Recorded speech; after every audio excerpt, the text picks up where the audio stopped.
Welcome back to the classroom. This is Justin. Today I'm going to discuss about case studies of NET exam psychology NET exam 2020. So today, as usual, we have two case studies. One is related to the research, other one is related to the scale construction. I'm going to start with the research now, and the scale construction will be discussed in some other video. So in the research context, this is more statistics oriented kind of case study this time. They have done a regression analysis and some values related to that, some decisions based on that, and some questions which is very closely related to the regression analysis itself. So we'll start with the case study first. We'll read the case study, then we'll go to each questions. A researcher wanted to predict academic achievement using intelligence test A, intelligence test B, type of school, and conscientiousness. So it is very clear that we have a variable which is academic achievement. This is a dependent variable, or we called as criterion variable. Okay, so this is expected to be predicted from intelligence A, intelligence B, and type of school, that is urban and rural. It's a categorical variable. Okay, just remember that part. These two can be continuous variable. Then we have the personality variable, that too. So we have these many variables here. So this is the regression context. These are the variables. So we have 4 independent variables and 1 dependent variable. Now it is very interesting to note that 2 intelligence measures are used. Okay. Now we'll continue the case study. She used multiple regression analysis. She collected data on 200 students on all variables. The OLS estimator was used. The OLS estimator is actually usual regression itself. So ordinary linear least squared method, that is OLS. It's a usual regression method. It's a type of the strategy that we use, OLS, like that. Okay. Now continuing back, the F value is significant for the entire model. In individual predictor analysis, that means beta value of each independent variable. Intelligence B is not significant, it's an insignificant predictor. Homoscedasticity is met, that's an assumption of regression. The model R square is 0.64, adjusted R square 0.59. Both intelligence tests are significantly correlated. Obviously, both are intelligence, definitely they will be related with the criteria. They are correlated with the criterion variable, and with each other. Each other is obvious that both are measuring same intelligence. So they will be correlated, and the both intelligence variables are related to the criterion variable, academic achievement also. Okay, so this is the context. Okay, so we have some values like the R square value here is 0.64. Okay, and it is also said that IB, the second intelligence is not related to this one, but these two are significantly related. That's a very serious point, and both variables are correlated with academic achievement, but when they have done regression, this was not significant. That's a very serious point. So this is about the case study. We look into the first question now. So what is indicated by R square in this context? So R square value is 0.64. It's also called as coefficient of determination. It's in the context of regression. It is basically R is multiple correlation values. So that means we have 4 independent variable and a dependent variable. So if you try to find out a correlation, a single correlation value of all these variables with this one, we call it as multiple regression. That value square is the coefficient of determination. So this particular value is explained, this value is out of 1, 0 to 1. If you convert that to 100, that means by multiplying with 100, that is 0.64 into 100 is 64%. So we explain like 64% of changes in the dependent variable, this criterion variable, can be explained from all these 4 factors. So option 1 is correct, that is 64% of variance is explained. So that's a very direct, easy question. So we'll go to the next question. Which of the following is DF for F in the entire model? So F is a ANOVA. So how do we do ANOVA in this context? R square, if you do, there will be F test. And beta value, we generally do a t test. Like this is a general way in which we explain regression. Please watch my video on regression here. So when you consider this ANOVA, what's the usual nature of ANOVA? So you have basically sum of squares, degree of freedom, then mean sum of squares, like that. Okay, right? Hope you remember this part.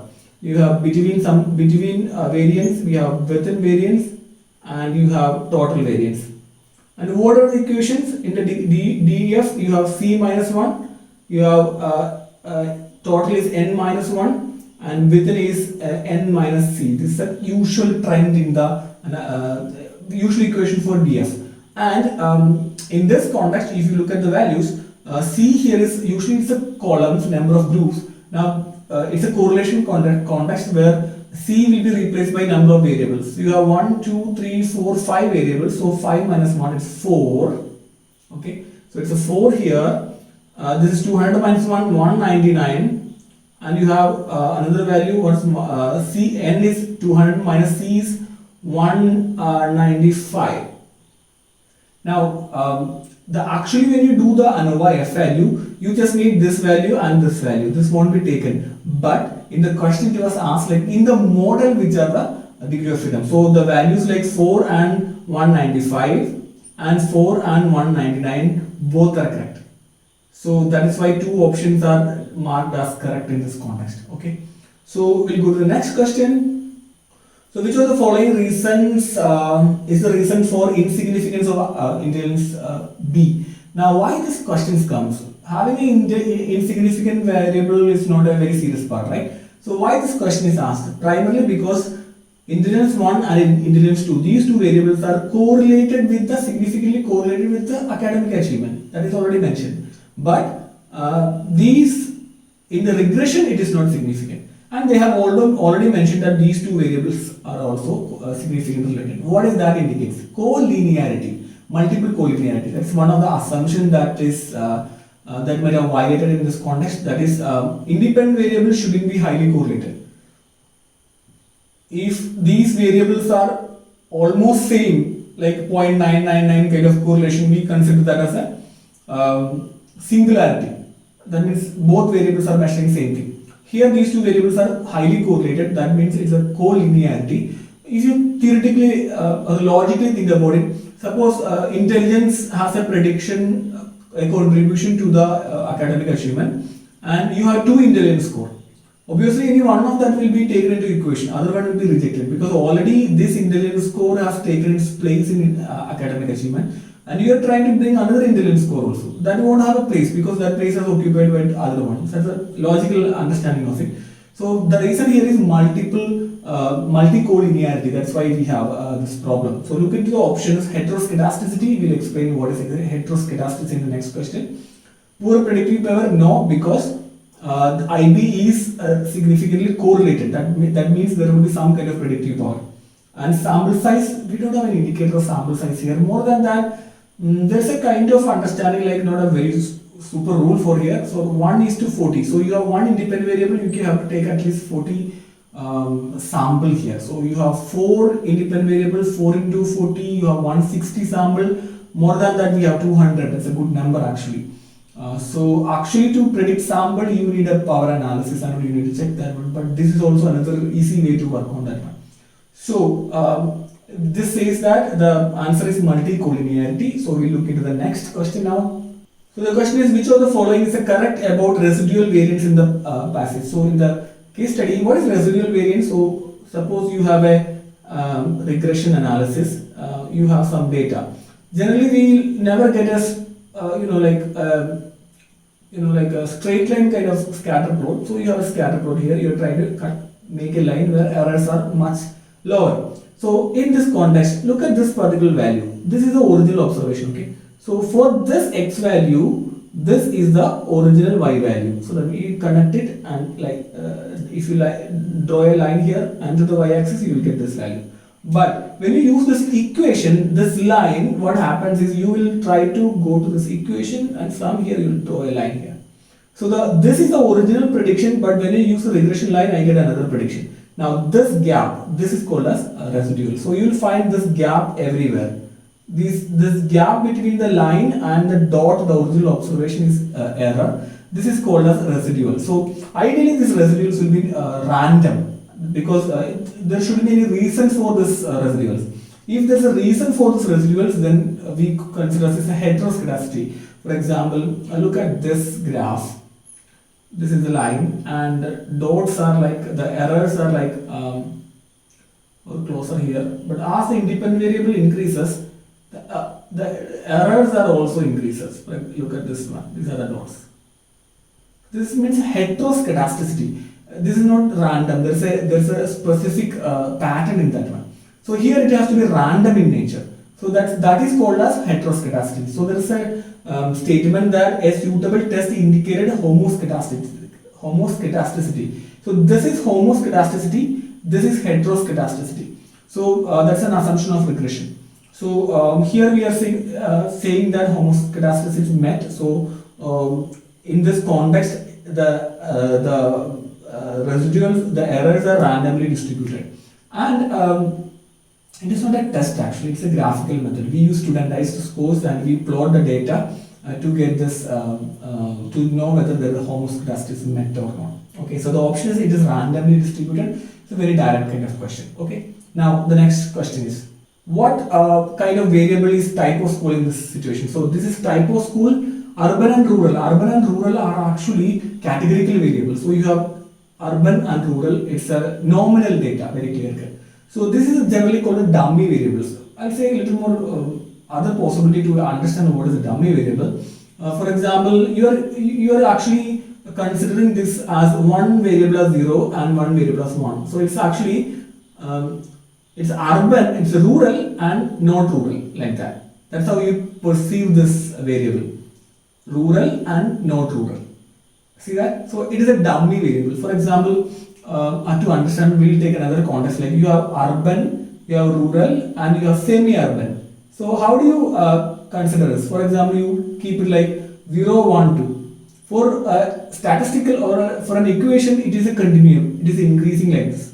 But it's a nominal data, there is no increment in that, right? So you cannot treat them as 0, 1, 2, 3 like the increasing value of that one. So what do you do in this context? These values will be changing to another way, like in the regression analysis. Okay, so a single value variable, that is type of school, will be divided into multiple sections. For example, one is urban and not urban. What is not urban? Rural and semi-urban will be not urban. Rural and not rural, like that, two different variables will be created out of it. So this is called as a dummy variable. So this is, in this context, is actually a dummy variable. Moderator, mediator, it can be moderator, it can be mediator, but it is not mentioned here, so we don't need to take that option. Now, quasi-continuous variable. Quasi means it looks like that, but it's not really that. So that's a quasi. So quasi-continuous means it looks like a continuum, but it's not a real continuum. For example, income. Income, like what if you get a value like 5 rupees and 6231. This much money I got for as my income. Now, it is possible if you think in terms of some point values, but you won't get a value like that, right? As a money as indicated. But money is considered as a continuum, lowest to higher. Every increment has some logic in that one. It looks like a continuum, but it's not a real continuum. So we treat them as a continuous variable itself. These are called as the quasi-continuous. In this context, these two are not continuous at all. It's a categorical variable. So its option is a dummy variable. Okay. I like this question much because dummy variable is a SPSS usage. Why we are using this, or the software usage? So that's the end of the first case study. So we will discuss the next case study in the next paper, next video. And this case study is actually very simple thing, easy kind of thing. Okay. So bye from my classroom.